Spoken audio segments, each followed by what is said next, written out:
신유형을 대비한 영어 공부법 살펴보겠습니다. 2025년, 2026년 국가직, 지방직 국어 문제를 풀어보고 정리를 해보았습니다. 결론부터 보면 신유형의 경우는 강사님의 문제집을 활용해야 된다. 기존 기출 문제에 신유형의 지문들이 없어요.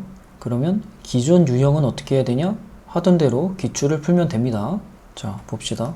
기존 유형은 13문제고 신유형으로 7문제가 나와요. 문제 순서랑 유형은 2년 동안 똑같더라고요. 2025년, 2026년 국가직, 지방직, 국은 모두 문제 순서랑 유형이 같더라.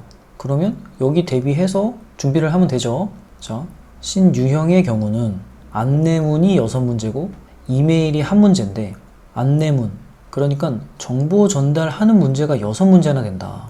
주장문은 아예 없어요. 그러니까 오히려 쉬워진 거예요. 자, 계속 봅시다. 그래서 일치, 불일치 문제가 3문제나 돼요. 안내문, 정보 전달이 지문으로 나오니까. 그리고 토익에서 주로 보던 문제들인데 난이도는 낮다. 연습하면 쉽게 풀 수 있다. 오히려 전체 난이도는 낮아졌다고 생각해요. 저는 풀어보니까 그래요. 연습만 하면 쉽게 맞힐 수 있는 문제들이다. 신유형에 대해서 너무 어렵게 생각하지 말자. 자, 안내문이랑 이메일의 경우는 기출문제가 없으니까 강사님 문제집을 활용해야겠죠. 어떻게 하냐? 풀어보고 기출과 가장 비슷한 문제집을 찾아야겠죠. 좋은 문제집을 찾는 것도 되게 중요해요.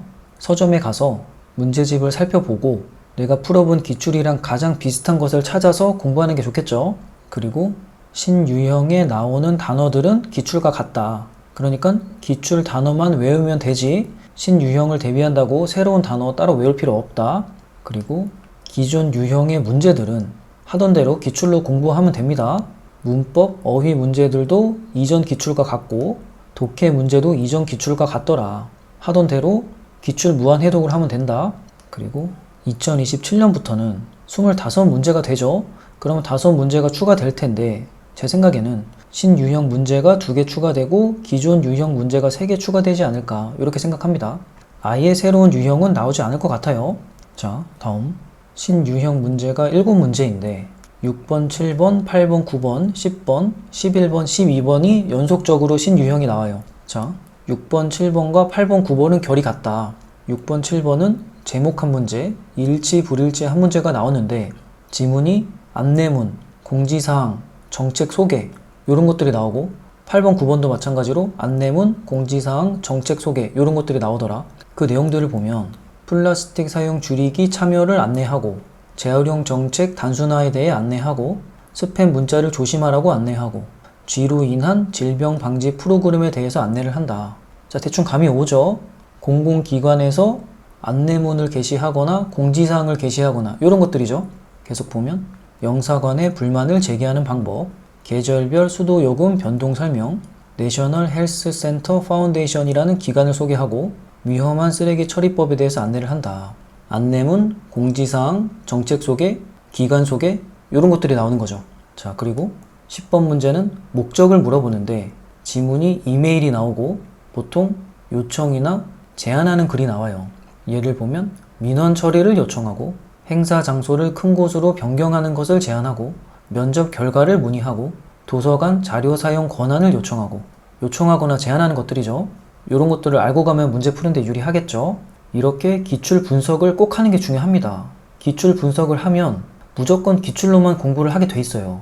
자, 그리고 11번 문제랑 12번 문제가 또 결이 같아요. 둘 다 일치, 불일치 문제가 나오는데 안내문, 소개글, 행사 안내, 공사 안내 이런 것들이 나와요.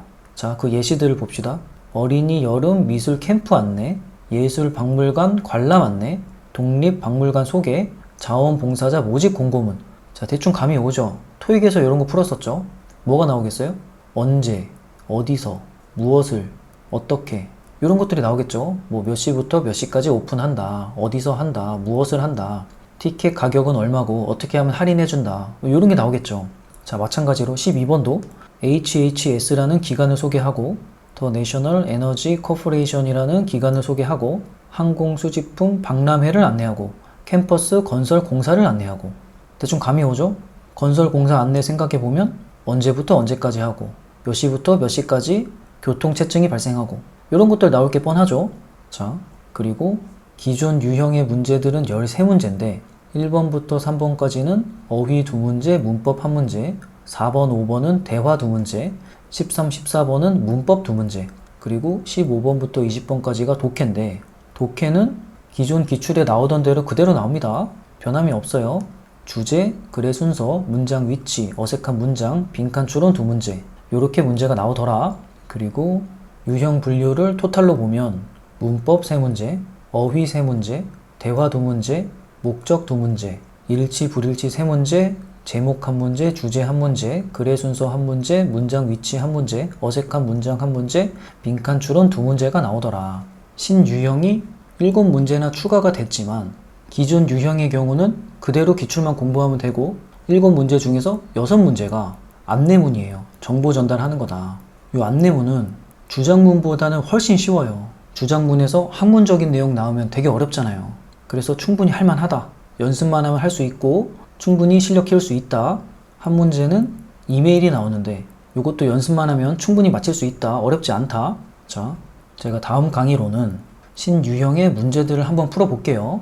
도움이 될지는 모르겠지만 제가 독해를 어떻게 하는지 정확하게 해석하지 못하더라도 어떻게 답을 찾을 수 있는지 그런 것들을 한번 설명해 볼게요. 자, 고생하셨습니다.